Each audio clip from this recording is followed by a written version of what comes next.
My name is Richard Frank. I'm the Director of Personnel and also Secretary to the Civil Service Commission. We're here for a public hearing on a matter that has been presented before the Commission. Today we have with us our Honorable Chairperson Leo Donahue and also Honorable Commissioner Stephen Barney.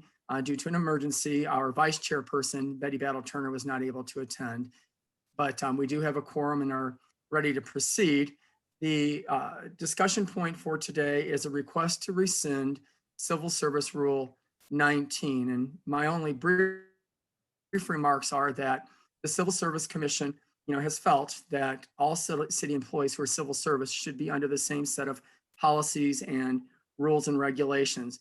As a result, in September of 2019, the Civil Service Commission held a public hearing and amended Rule 2, Section 2, specifically to clarify that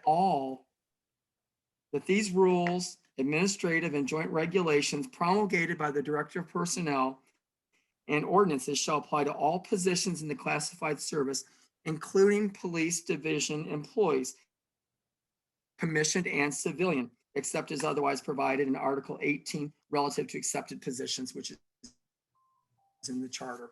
So the commission did have that public hearing in September of 2019, amended the rule, and it is our belief that that makes Civil Service Rule 19 inconsistent, since it provides for a different type of disciplinary process in many respects from the Civil Service Rule number 9, which is discipline, and also which goes into greater detail is my Department of Personnel Administrative Regulation 117, which applies to all other city employees, all 6,300 civil service positions. So that is my introductory remark, and I will defer now to the Honorable Chairperson if he would like to say anything, and also Honorable Commissioner Barney. Briefly, this has been a long time in the coming, and it should be a surprise to no one that we're having a meeting about it. So that's all, that's all I say is this has been in the works for a long time. Steve, you have anything? Yes, I was on the commission at the time that the rule was put in place to accommodate what had been the past practices of the police in the old police commission model, in which the state was the essential sponsor, if you will, of our police. And then in that transition process, certain assurances were made by the mayor, and that some of their disciplinary processes, as well as other things, would stay in place during a transition into the total rejoining, if you will, the city after a very long time. And when we enacted this measure that allowed them to continue, it was with a great deal of reluctance on our part as a commission, but understanding there was a transition process. Certainly wasn't my understanding, and I don't think it was of my two colleagues on the commission at that time, it was a permanent arrangement in any way. And in fact, we had everything from spokespeople for the police who were open to the civil service process to those who were encouraging us for this temporary process, that it didn't need to have to be forever. And in fact, it was a very difficult rule to understand because it had so many less exposures for independent review of discipline that is so typical and normal within the long established civil service process.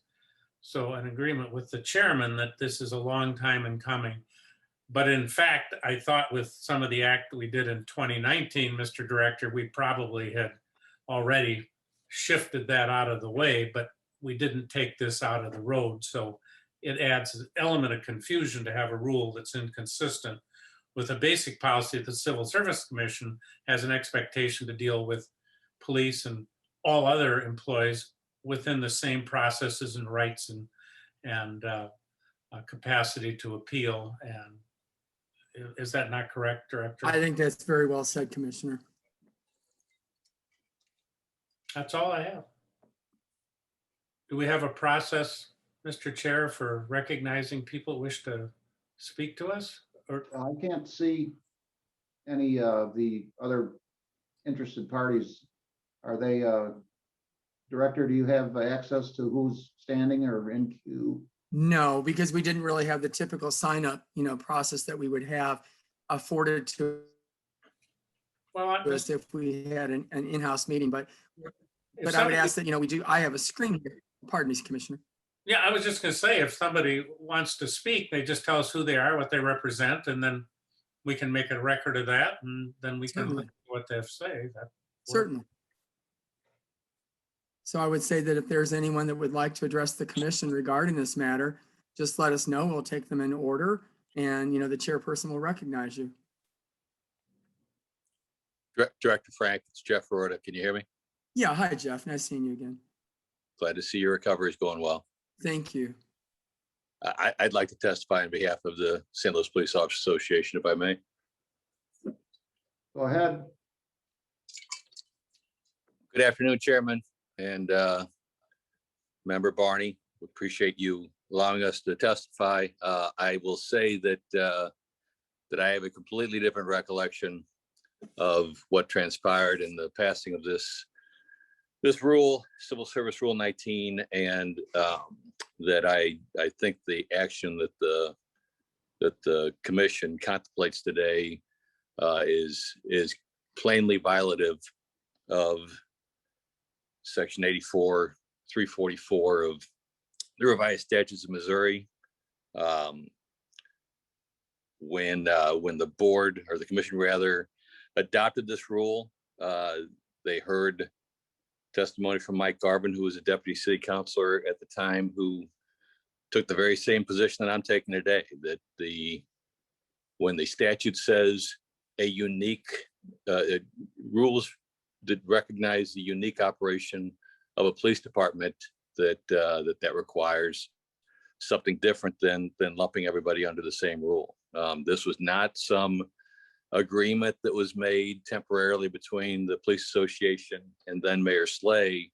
This was a understanding that was memorialized in the state statute and continues to be memorialized in the state statute. And I think that proceeding with the repeal of Civil Service Rule 19 would be quite disastrous and contrary to the best interest of not only my members, but of the citizens of St. Louis. That's all the testimony I have. I'm glad to take any questions. I'd just like to respond to that, Jeff, that, Mr. Garvin has a different opinion than our former city councilor, Julian Bush, who wrote in support of the change to Rule 2, Section 2, which I presented to the commission. And 84344, and I believe it's subsection 6, goes on to say in the same paragraph that if the commission chooses not to adopt new rules for discipline of police officers, then existing civil service rules, shall apply. So I think it's not such a straightforward type of statement. And then I'd also point to the Missouri Constitution that states that the Missouri legislature cannot in any way interfere with the powers, duties, and compensation of civil service employees or officers,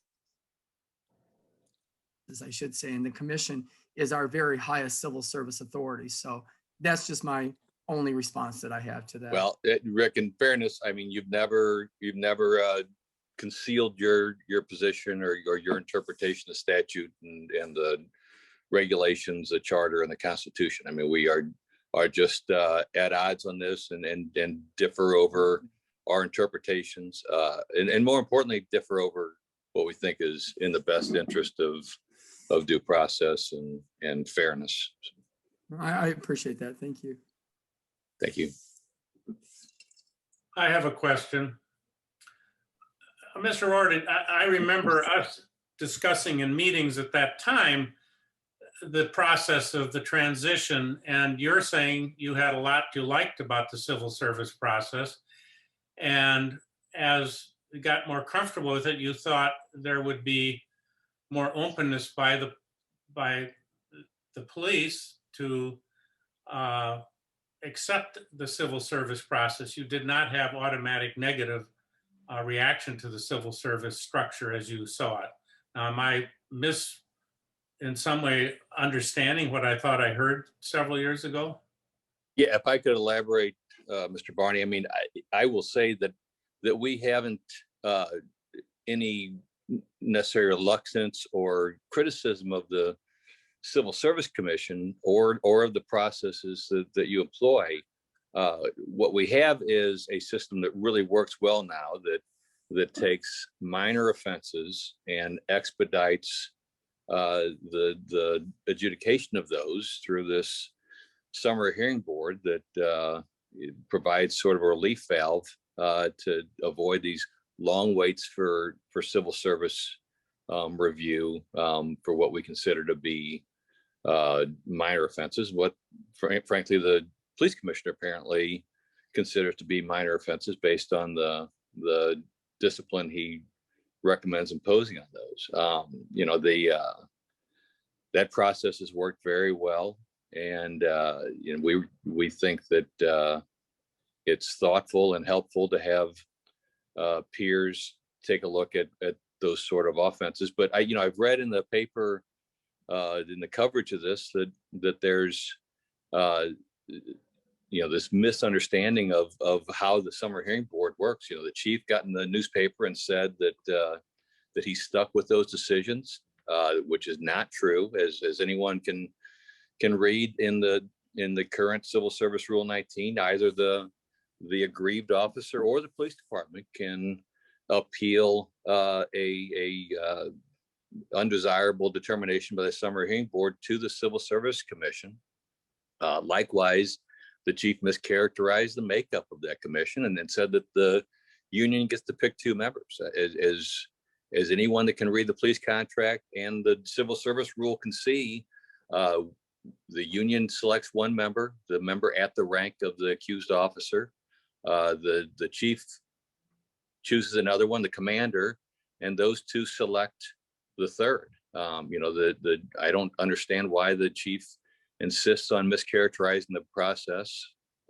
Perhaps he just misunderstands it, but what he's describing is certainly not the process we've been using. Well, I think the basic issue is we're talking about discipline issues that are at or below 2-week suspension without pay. The more severe cases do come to us. Certainly. And we get nearly zero of those cases, whereas in the rest of 6,000 employees, we get lots of cases appealing discipline under of 2 weeks and less, right down to written reprimands, which means an independent body is looking at a lot more cases that are outside the purview of the peers and the establishment of a particular department. Mr. Director, correct me if I'm wrong. No, I think you're absolutely correct. And, we have a similar type of disciplinary review panel for the fire department made up of battalion chiefs and deputy chiefs. They make a recommendation to the chief, but it's his authority under the charter to make the final decision, the determination as to discipline, which is, a bit in contrast with Civil Service Rule 19. And there's also no responsibility for the commission to allow for partial discovery in the terms of taking of depositions under the Administrative Procedures Act. They're very time consuming. They can be problematic when there are concurrent criminal charges also against a police officer. And, for a variety of practical and operational reasons, we support the commission's earlier revision and clarification to Civil Service Rule 2 that, all civil service rules are good for all employees. I think, Chairperson Battle Turner said it well, when you can't really police yourself. We don't have peer review in any of our other 30-some departments.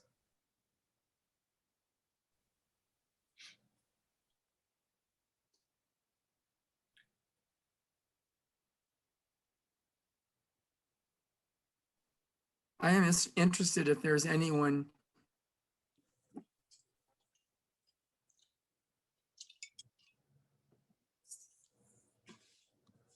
Mr. Greg? Peter, if I may, Chairperson, who'd like to speak, Department of Safety. You're locking up a little bit, Mr. Director. locking You're up, yeah. missing a little bit of what you're saying. Oh, I'm sorry. Let me carry this into the other room and hopefully I'll get a little bit better connection.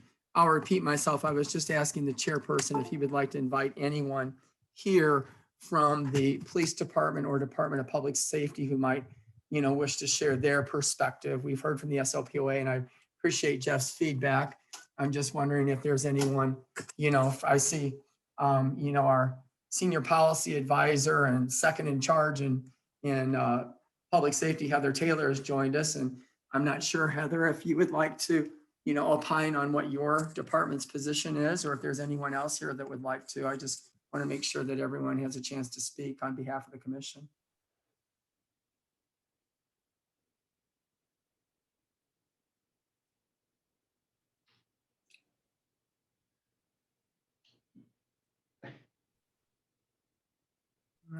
Not seeing. Are you hearing me okay? I hear you. Yeah, I don't hear anybody else. Okay. Is it that no one else wants to speak?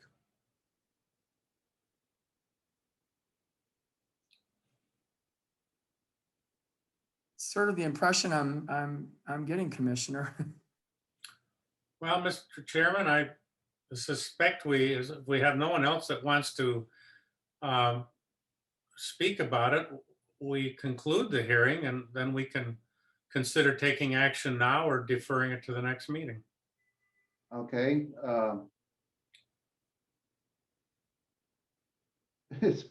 was expecting a bit more fireworks, actually. Director, does it occur to you that we should can go ahead with a vote now, or should we? I would recommend to the commission that in order to eliminate confusion, that the commission, having heard from the SLPOA and, from myself, and in order to eliminate the manifest conflict between Civil Service Rule 2 and 19, I would respectfully request that the commission, take its vote tonight. Well, then. Well, point of order. Yes. I think we should then, one more call and then I'd make a motion that we close the hearing part and go to a decision-making part. But I want to make sure, is there no one else wants to speak? Yes, sir. Commissioner, Okay. can you hear me? Yes. Please. Okay, my name is Cheryl Orange and I'm with the Ethical Society of Police. And I'm just getting on, so I'm just hearing the bits and pieces of the information. However, I just wanted to say from ESOP standpoint, that we are in agreement with the process that we currently have with the summary review board, because it's only speaking about discipline that takes place for less than, I believe, 15 days or less. So we currently like the system that we do have. It is my understanding, I thought that by state statute that we were allowed to handle the discipline in the form that we have always handled it in. So we are still for the current position that we have it, because it's not speaking of major incidents. From major incidents, I think the Civil Service Commission still have the ability to rule on those cases.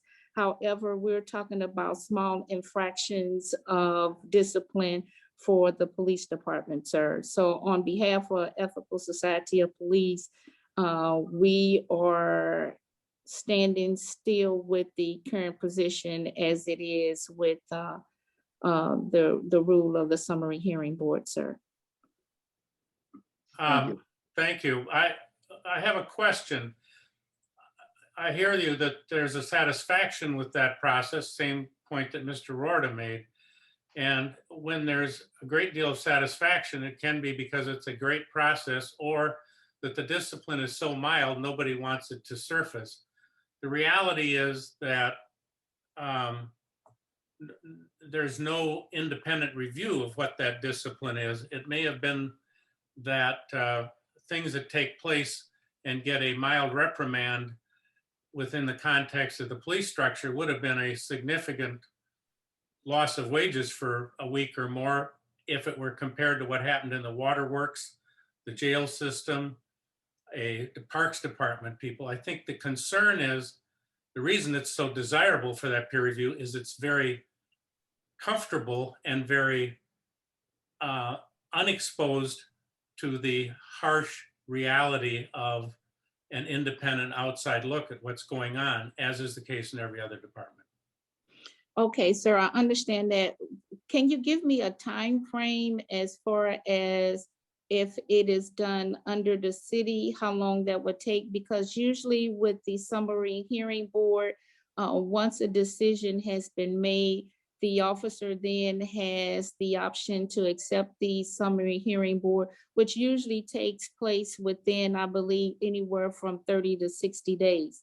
And that is important because then the officer is not just bound down so much with that time lapse of being able to receive the discipline and move on with their lives. So I'm not sure under the civil service process how long that would take if it is changed, because I know you guys usually take a long time in some matters hearing the cases because of the amount of caseload you do have from all the employees. Well, I'll make a comment, and that's something that's worth talking about. If you are referring to a process where we have a hearing examiner hear arguments on a case that involves, say, a discharge, a very severe, the most severe disciplinary action that the city as an employer would take, that may well take months to adjudicate. And that's a very severe thing, and that does take a long time.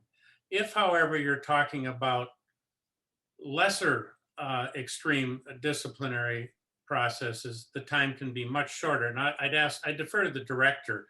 I think we see cases that are 2 or 3 months old as well as older, but director. Typically 2 to 3 months, I would say that. And remember that under our process, the employee has a pre-disciplinary review within 2 to 3 days. If it's a pre-termination review, within 5 days of the charges. Further, afterwards, they get notification of their results within 14 days, not 30 to 60 days, 14 days. And then they have 10 calendar days to appeal to the Civil Service Commission. Most people do not appeal their discipline. They can even waive their rights to a pre-disciplinary review or waive their rights to appeal to the commission. And that happens routinely. So it's actually a fairly small segment of our, and when you look at our annual reports, of people who actually do appeal the discipline. But, there is that feeling that, that the summary hearing board would be abolished. It would not. That would be under the chief's decision, how he structures discipline within internal affairs. If he would continue to use the summary hearing board in some form or fashion as an advisory committee, which is similar to what's done in the fire department. So I think, again, the chairperson said it well, when you just can't police yourself. And part of this is trying to gain back credibility and transparency for our police officers, who by and large do a tremendous job, and having the citizens groups who have spoken to me. I don't know if they're here, but Arch City Defenders has spoken to me.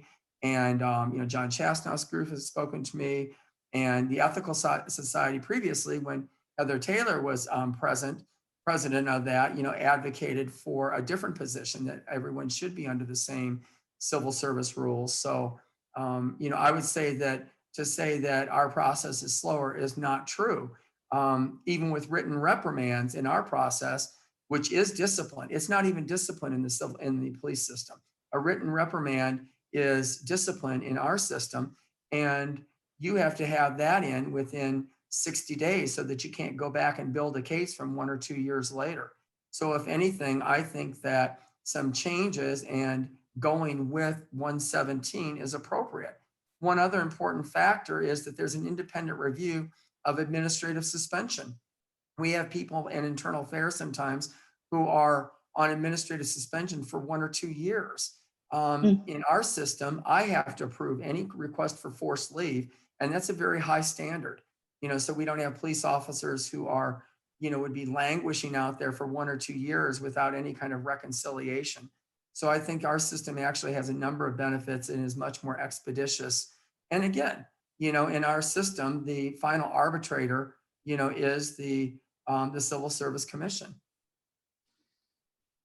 Well, thank you so much for that information. And let me be clear, for Ethical Society of Police, we are definitely about accountability as far as us as officers. And you are very correct that the majority of our officers always do try to do the right thing to the Yes. best of their ability. And we have a lot of good officers, and we recognize that as an organization, but we are too very much for police accountability. So, and if this really makes it better for accountability for police, surely we are all for that. So I am just new getting into really looking at all these different things. So I just wanted to weigh in. So you really helped clear that up for me, Mr. Frank. I thank you very much.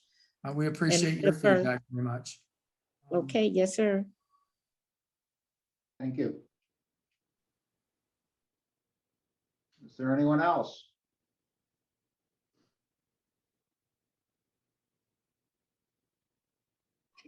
Glad we didn't cut it off. That was important conversation.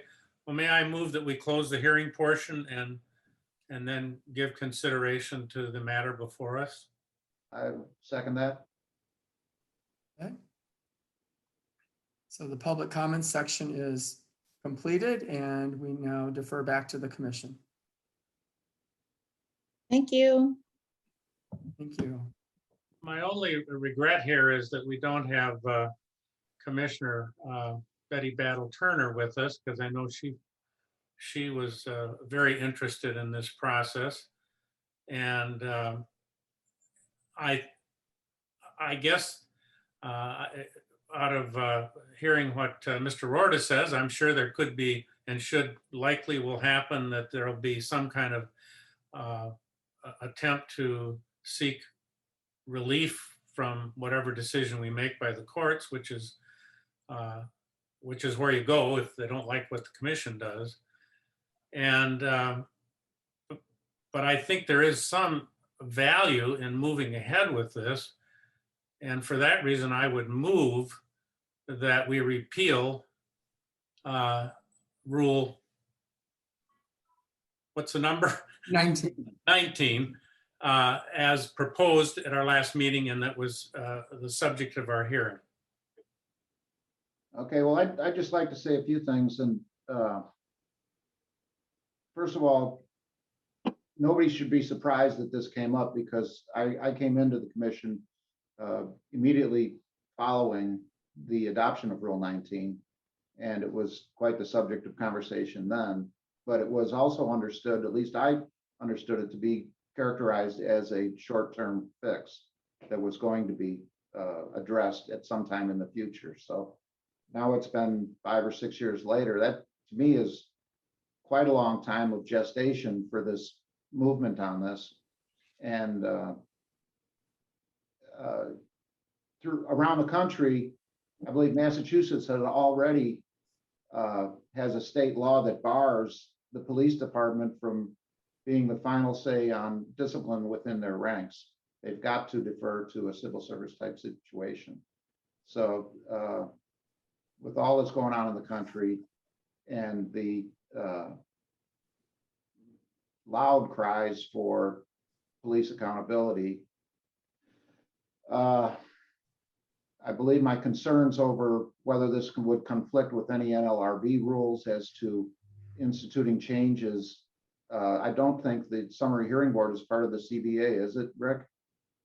Well, it's the city's position that the CBA is gone. I know Jeff looks at it differently, but an impasse was declared.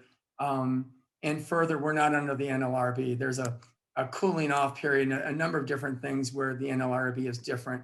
But if the commission remembers, when we did make this explicit revision to Rule 2, Section 2, I did present you with the letter of support from former city councilor and Judge Julian Bush.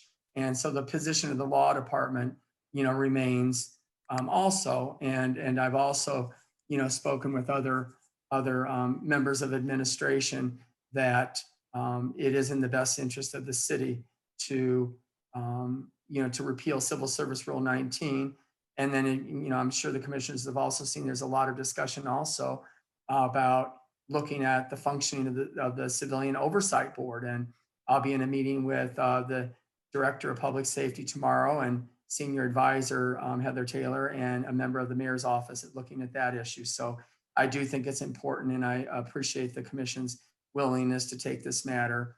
You know, it's been a good deal of time, as you said, and implement consistency across the board for all of our city employees. Okay. So Stephen, do we, had you made a motion to, Yes, I move that we repeal Rule 19. then I will second that motion and then we will go to a vote. Is that correct, Director? That's correct, yes. Okay. And since we're on a Zoom, I'll do a roll call vote, and Commissioner Barney Yes, and Chairperson Donahue. Yes. Hey, well, I appreciate it very much. I appreciate all the speakers. I appreciate what the police officers do and continue to do. And I want to thank everyone for being here. And you know, we will move forward accordingly. And Ms. Taylor, if you or Director Isom or the chief need any assistance with operational issues in terms of how to implement the commission's decision, please let me know. I'm available always, as you know. Thank you, sir.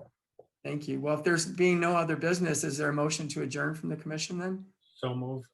Second? Okay, Yes. Commissioner Barney, Yes, Chairman? Yes. Okay, thank you all for coming tonight. Appreciate it. thank you. Thanks. to Thank everyone. you. Thank you.